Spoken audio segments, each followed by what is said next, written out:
Chapter 8. Training Your Dragon the Hard Way. Hiccup was still pretty certain, knowing dragons as he did, that yelling was the easiest method of training them. So over the next couple of weeks he tried yelling at Toothless to see if he could make it work. He tried yelling loudly, firmly, strictly. He looked as cross as he could, but Toothless wouldn't take him seriously. Hiccup finally gave up on the yelling when Toothless stole a kipper off his plate one morning at breakfast. Hiccup let out his most fierce and frightening yell as Toothless just gave him a wicked look and knocked everything else onto the floor with one swipe of his tail. That was it with the yelling as far as Hiccup was concerned. "Okay then," said Hiccup, "I'll try going to the other extreme." So he was as nice to Toothless as he possibly could be. He gave Toothless the comfiest bit of the bed and then lay dangerously balanced on the edge of it himself. He fed him as much kipper and lobster as he wanted. He only did this once though, as the little dragon just went on eating until he made himself thoroughly sick. He played games with him for hours and hours. He told him jokes. He brought him mice to eat. He scratched the bits that Toothless couldn't quite reach in between the spokes on his back. He made that dragon's life as close to dragon heaven as he possibly could. By mid-February, the winter was coming to an end on Berk, and the snowy season had turned into the rainy season. It was the kind of weather where your clothes never got dry, no matter what. Hiccup would hang up his sodden tunic on a chair in front of the fire before going to bed at night, and in the morning it would still be wet. Warm and wet rather than cold and wet, but wet nonetheless. The ground all around the village had turned into knee-deep mud. "What in Woden's name are you doing?" asked Fishlegs when he came across Hiccup digging a hole just outside the house. "Building a mud wallow for Toothless," panted Hiccup.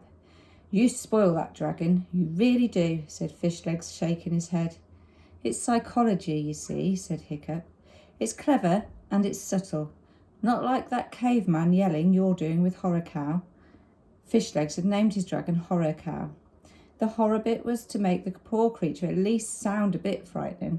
The cow bit was because for a dragon she really was remarkably like a cow. She was a large, peaceful brown creature with an easygoing nature. Fishlegs suspected she might even be vegetarian. "I'm always catching her nibbling at the woodwork," he complained. "Blood, Horror Cow, blood! That's what you should want." Nonetheless, maybe Fishlegs was a better yeller than Hiccup, or maybe Horror Cow was a lazier and more obliging character than Toothless, but Horror Cow was proving very easy to train by the yelling method. "Okay, Toothless, it's ready," said Hiccup. "Get yourself a good wallow." Toothless stopped trying to catch voles and leapt into the mud. He rolled over and over in oozy gunge, spreading out his wings and squirming happily. "I'm bonding with him," said Hiccup, "so he'll do what I say." "Hiccup," said Fishlegs as Toothless sucked up a good mouthful of the mud and spat it out straight into Hiccup's face. "I may not know much about dragons, but I do know that they are the most selfish creatures on earth. No dragon is ever going to do what you want out of gratitude. Dragons do not know what gratitude is.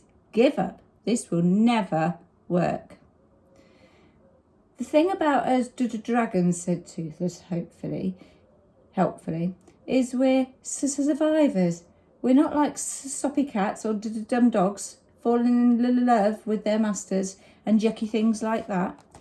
Only reason we ever do what a man wants is because he's bigger than us and gives us food." "What's he saying?" asked Fishlegs.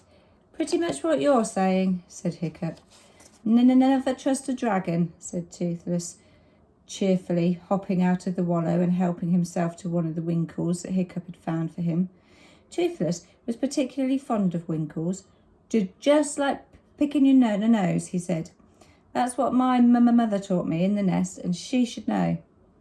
Hiccup sighed. It was true. Toothless was cute to look at and very good company, if a little demanding. However, you only had to look into his big, innocent, heavily lashed eyes to realise that he was totally without morals. The eyes were ancient, the eyes of a killer. You might as well ask a crocodile or a shark to be your friend. Hiccup wiped the mud off his face. I'll think of something else, said Hiccup. February turned into March, and Hiccup was still thinking. A few flowers made the mistake of appearing and were immediately blasted out of existence by a couple of hard frosts that had kept themselves back for this very purpose. Fishlegs could now get Horikow to go and stay on command. Hiccup was still struggling to teach Toothless the basics of toilet training. No pooing in the kitchen, said Hiccup for the 100th time, carrying Toothless outside after yet another accident. It's warmer in the kitchen, whined Toothless. But poos go outside. You know that, said Hiccup at the end of his tether. Toothless promptly pooed all over Hiccup's hands and down his tunic. Is outside, is outside, is outside, crowed Toothless. At this inopportune moment, Snotlout and Dog's Breath came sauntering past Stoik's house on the way back from the beach, their dragons on their shoulders. Well, well, well, sneered Snotlout. If it isn't the useless, covered in dragon poo, it actually quite suits you. Snorted Dog's Breath. That's not a dragon, jeered Sea Slug, Dog's Breath's dragon, who was an ugly great gronkle with a pug nose and a mean temper. That's a newt with wings. That's not a dragon, scoffed Fireworm, Snotlout's dragon, who was as big a bully as her master. That's an ickle newborn bunny wabbit with a pathetic poo problem. Toothless gave a gasp of fury. Snotlout showed Hiccup the immense heap of fish that he had wrapped up in his cloak. Look what Fireworm and Sea Slug caught down at the beach, and it only took them a couple of hours. Fireworm coughed, flexed a shining muscle or two, and looked at her claws in fake modesty. Oh, please, she drawled. I wasn't even concentrating. If I was trying, I could do it in 10 minutes, with one wing tied behind my back. Excuse me while I throw up, muttered Toothless to Horikow, who was regarding Fireworm with disapproval in her big brown eyes. We reckon Fireworm could be a bit of a hunting legend, grinned Snotlout. I hear that Horikow is partial to carrots. Has the Toothless Wonder got the nerve to attack a vegetable? Carrots are a bit crunchy, but perhaps he could manage the odd squished cucumber. You could give it to him through a straw, perhaps. Dog's Breath laughed so hard that snot came snorting out of his nose. Careful, Dog's Breath, said Fishlegs politely. Your brains are coming out. Dog's Breath bashed him hard, and the two boys swaggered off, Fireworm making a lunge at Toothless that nearly took his eye out as he went past. As soon as they were safely out of earshot, Toothless jumped out of Hiccup's arms and coughed out sheets of flame in a menacing manner. Bullies, yellow bellies, come closer and Toothless will fry you to a frazzle. Toothless will drag out your guts and play 'em on a harp. Toothless will, well, you just better not come any closer, that's all. Oh, very brave, said Hiccup sarcastically. If you shout louder, they might even hear you.